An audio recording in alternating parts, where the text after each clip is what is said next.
This novel slices straight to the heart of sisterhood, secrets, and survival. You finish the last page breathless, questioning your own definition of family. Plot that grips like henna. Every twist feels both shocking and inevitable. Divakaruni opens in Calcutta with a sudden death that rearranges two families overnight. Anju and Sudha, born the same day, inherit the consequences without understanding the cause. The first half follows their girlhood, stitched with storytelling, jealousy, and unwavering devotion. Midway, marriages split them between San Francisco and Calcutta, raising the emotional stakes. Divakaruni balances two continents without losing momentum. Chapters end on revelations that beg you to turn one more page. Yet nothing feels gimmicky, because foreshadowing is embedded early through family legends. By the climax, secrets collide in a hospital ward, and consequences feel earned. In 5 parts, the narrative arc delivers classic tragedy while leaving room for hope. Side plots about gemstones and myths enrich, not distract, from the central journey. A subtle thriller pulse keeps stakes high even during domestic scenes. Flashbacks flow naturally, clarifying motives without stalling present-time suspense. Train stations, jewelry shops, and wedding halls become cinematic set pieces. The pacing resembles a serial drama, yet the prose remains literary. Readers craving big reveals will not feel cheated, but slower relational moments still breathe, offering reflective pauses. This balance makes the book devourable in 1 or 2 sittings. Characters that breathe. Anju and Sudha feel painfully real. Anju is restless, opinionated, craving freedom beyond old Calcutta walls. Sudha appears gentle, obedient, yet carries steel beneath her silk saris. Their contrasting desires spark friction without severing love. Divakaruni writes sisterhood like a long, duplicitous dance. Internal monologues alternate, granting intimate access and widening dramatic irony. Secondary women matter almost as much. The 3 mothers operate as one composite character, voicing tradition and fear. Male figures, from Ashok to Sunil, reveal patriarchy's allure and cost. Even minor servants receive quirks, showing Divakaruni's observational generosity. By novel's end, every choice feels consistent with personality, not plot mechanics.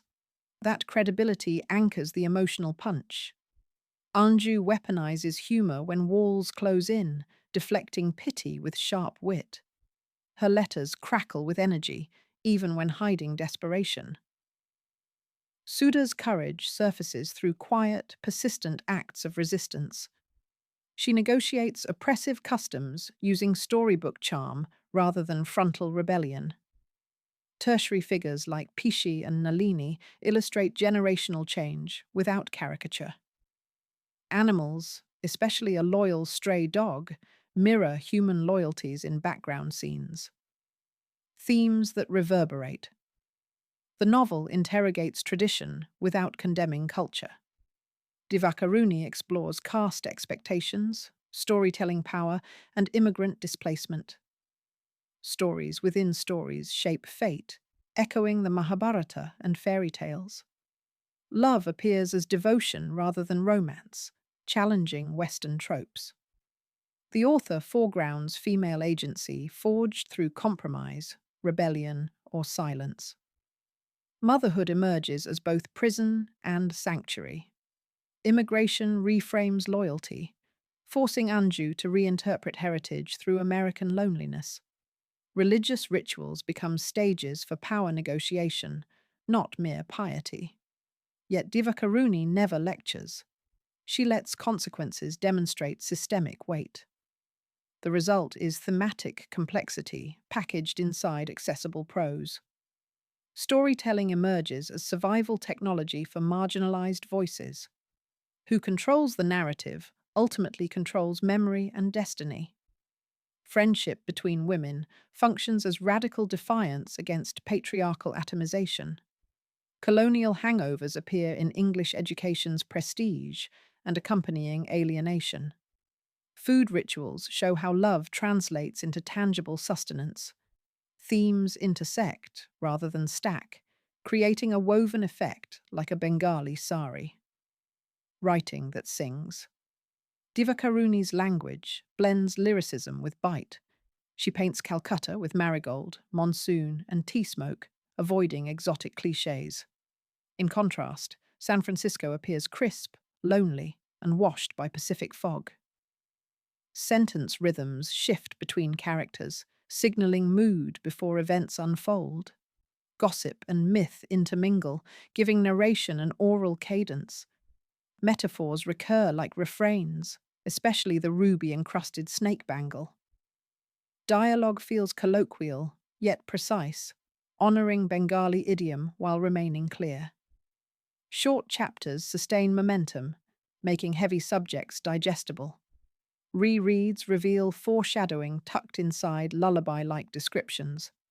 This craftsmanship justifies revisiting the book long after plot memory fades.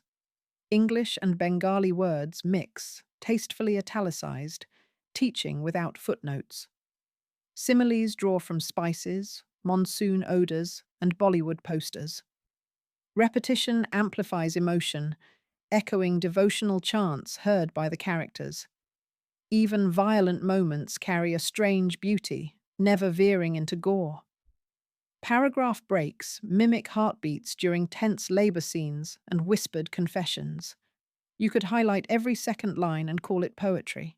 Read the full deep dive on our site to unpack more hidden gems.